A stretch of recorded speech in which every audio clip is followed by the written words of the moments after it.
नमस्कार, स्वागत है आप सभी का। मैं हूं हिमांशु और आप देख रहे हैं हलचल इंडिया। बेबाक खबर तेज असर। आइए नजर डालते हैं आज की खबरों पर।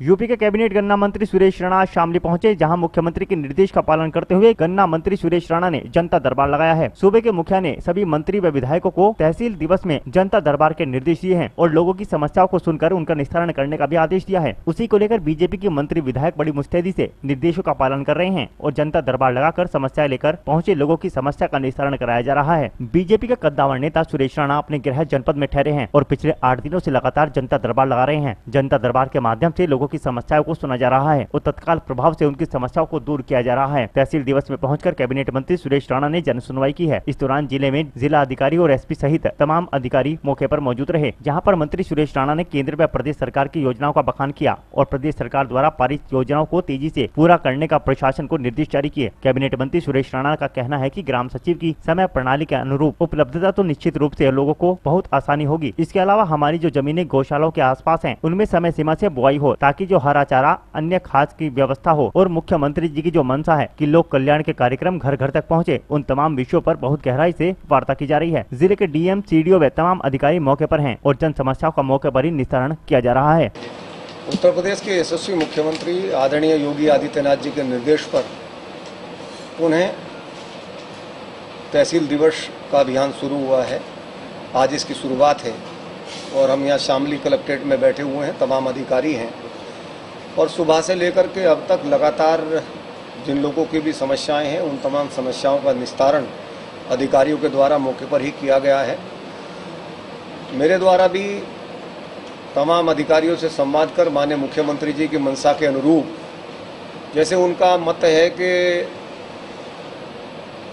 जो सचिव हैं, ग्राम सचिव, चाहे वो ग्राम विकास विभाग के हैं चाहे पंचायती राज के हैं, उन तमाम की समय सारणी के साथ उपलब्धता हो, गाँव में उनकी समय सारणी के साथ उनकी उपलब्धता हो तो निश्चित रूप से लोगों को बहुत आसानी होगी।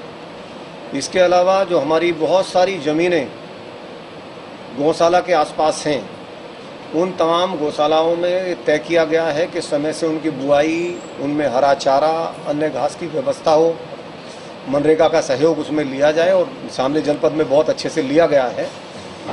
और तमाम विभागों के साथ संवाद करके जो माननीय मुख्यमंत्री जी की मंशा है कि लोक कल्याण के कार्यक्रम घर घर तक पहुँचे, हर व्यक्ति तक पहुँचे, उन तमाम विषयों पर बहुत गहराई के साथ वार्ता हुई है और तमाम हमारे जनपद के जिलाधिकारी, एसपी, सीडीओ, तमाम अधिकारी यहाँ मौजूद हैं और बहुत गंभीरता के साथ तमाम समस्याओं का मौके पर ही निस्तारण हुआ। आपके द्वारा जो कहा गया है कि जो गड्ढे हैं, गड्ढों के बारे में कहा गया कि सड़कों पर जो गड्ढे हैं, नहीं, मैंने ये कहा है कि एनएच का जो काम चल रहा है, हमारे शामली जनपद में 3 एनएच का निर्माण हो रहा है, तो जो उन एनएच पर जो काम चल रहा है, उन एनएच पर काम के साथ साथ यातायात सुगम हो, इसलिए जो काम चल रहा है उसके साथ साथ हम तमाम लेवलिंग का काम, पानी की निकासी का काम साथ साथ रखें, तो एनएच के साथ साथ लोगों को जब तक निर्माण कंप्लीट होगा तब तक यातायात सुगमता के साथ प्राप्त होगा।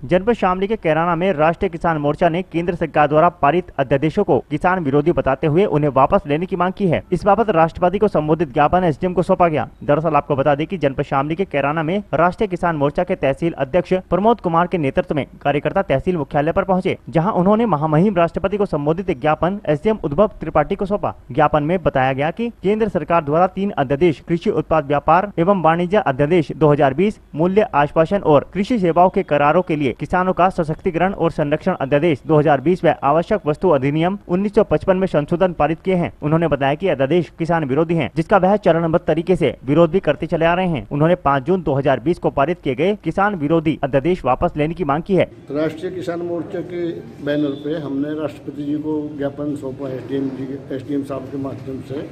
ये जो 5 जून में कानून बना है, ये किसान विरोधी है और सभी मुख्यालयों पर इसका हमने विरोध किया है, सबको जगह ज्ञापन दिया है और करीब 543 एमपीओ के पुतले फूके हैं और हम इसमें बढ़ चढ़कर हिस्सा ले रहे हैं। किसी भी कीमत पर हम किसानों का शोषण और मजदूरों का शोषण नहीं होने देंगे और भले ही हमें किसी भी हद तक आर पार की लड़ाई लड़नी पड़े, हम किसान जिंदा है तो हम जिंदा है। आज हम जो है राष्ट्रीय किसान मोर्चा के आंदोलन को समर्थन देने के लिए यहाँ उपस्थित हुए हैं कि जो 5 जून 2020 में किसान विरोधी कानून बनाया गया है, उसके 3 चरणों में जो है राष्ट्रीय किसान मोर्चा द्वारा आंदोलन किया गया। पहले चरण में ज्ञापन दिया गया, दूसरे चरण में जो है सांसदों के पुतले फूंके गए और आज पूरे भारत की सभी तहसीलों में पुतले फूंकने का कार्यक्रम आयोजित किया गया। अगर ये राष्ट्रीय किसान मोर्चा का ये कहना है कि अगर ये कानून रद्द नहीं किया गया, हम आंदोलन को आगे बढ़ाएंगे और हम किसी भी हद तक जाने के लिए तैयार हैं,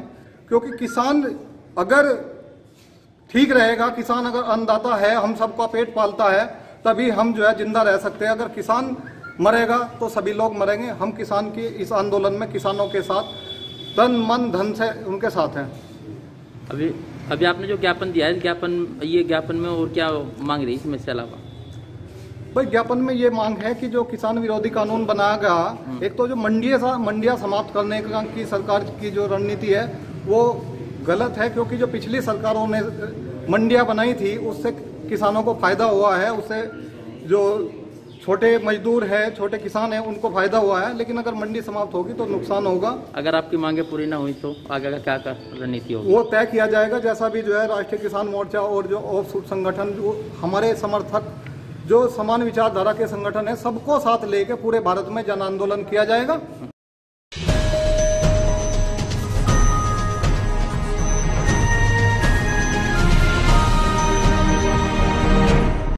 शामली के कैराना कोतवाली क्षेत्र में एक युवक का शव मिलने से सनसनी फैल गई। i20 कार में युवक का मृत शरीर मिला है। कार की बैक सीट पर मृत का शव मिला। बताया जा रहा है कि युवक एक प्रॉपर्टी डीलर है। आज सुबह युवक का शव गांव के बाहर खड़ी एक कार में मिला। शव मिलने के बाद आसपास के क्षेत्र में हड़कंप मच गया और अनन फानन में आला पुलिस अधिकारी भी मौके पर पहुंचे। दरअसल मामला कैराना कोतवाली के बड़ला बाईपास का है। बड़ला बाईपास पर राजवाही की पटरी के निकट एक i20 कार संदिग्ध हालत में खड़ी हुई थी, जिसे आसपास के लोगों ने पास जाकर देखा तो कार की बैक सीट पर एक युवक का शव पड़ा था। शव पड़े होने की सूचना पर सनसनी फैल गई और आसपास के लोगों ने गाड़ी में शव होने की सूचना कैराना कोतवाली पुलिस को दी। सूचना मिलते ही कैराना कोतवाली प्रभारी Premveer Singh Rana map police force के घटनास्थल पर पहुंचे तथा गाड़ी को खुलवाकर शव बाहर निकलवाया। मृतक युवक की पहचान मुरसलीन नामक युवक के रूप में हुई है। मुरसलीन की उम्र करीब 45 वर्ष मानी जा रही है। बताया जा रहा है कि मृतक युवक कैराना कोतवाली क्षेत्र के गाँव पावटी कला का निवासी है, जो की पिछले काफी समय से प्रॉपर्टी डीलर का काम करता था। मृतक के 4 बच्चे भी हैं और मृतक मुरसलीन परिवार में सबसे बड़ा था। अपने पीछे मुरसलीन अपने 4 बच्चों व 4 भाइयों को छोड़ गया है। प्रथम दृष्टया शव पर जाहिरा चोट के निशान नहीं है। हालांकि मृतक मुरसलीन के मुंह से खून निकल रहा था। फिलहाल पुलिस ने मृतक के शव का पंचनामा भरकर पोस्टमार्टम के लिए भेज दिया है और इस पूरे मामले की गहनता से जांच शुरू कर दी है। मुरसलीन के मृत होने की सूचना के बाद परिजनों का रो कर बुरा हाल है। फिलहाल पुलिस ने मामला दर्ज कर आगे की वैधानिक कार्रवाई शुरू कर दी है। पुलिस का दावा है कि जल्द ही प्रॉपर्टी डीलर की मौत का पर्दाफाश कर दिया जाएगा। सुबह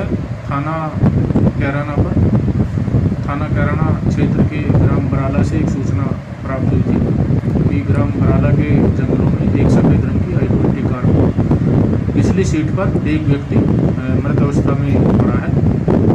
इस सूचना पर तत्काल थाना कैराना पुलिस मौके पर पहुंची तो वहां जाकर देखा कि सफ़ेद रंग की i20 कार, जिसका नंबर है UP 19H 5094, उसकी पिछली सीट पर एक व्यक्ति संदिग्ध अवस्था में मृत पाया गया और उसकी पहचान करने का प्रयास किया गया। तो आसपास लोगों से भी इसके संबंध में पूछताछ की गई। साथ ही इसकी जो कार है उससे एक ड्राइविंग लाइसेंस मिला, जिससे उसकी पहचान मुरसलीन सन ऑफ शहजाद निवासी पावटी थाना कैराना के रूप में हुई है और इसके परिजनों को सूचना दी गई और परिजनों द्वारा बताया गया कि ये काफ़ी समय से मोहल्ला आलखला कस्बा कैराना थाना कैराना में रह रहा है। इसकी उम्र लगभग 45 वर्ष है और इसके घर वालों से इसके संबंध में काफ़ी जानकारी की जा रही है और शव को कब्जे में लेके पोस्टमार्टम के लिए इसके मृत्यु का सही कारण जानने के लिए भेज दिया गया है और इसके शरीर पर कहीं भी कोई जहरीला चोट के निशान नहीं पाए गए और अभी परिवार वालों से इसके संबंध में और गहराई से जानकारी ली जा रही है और उसी के आधार पर आगे इसमें उचित वैधानिक कार्रवाई की जाएगी।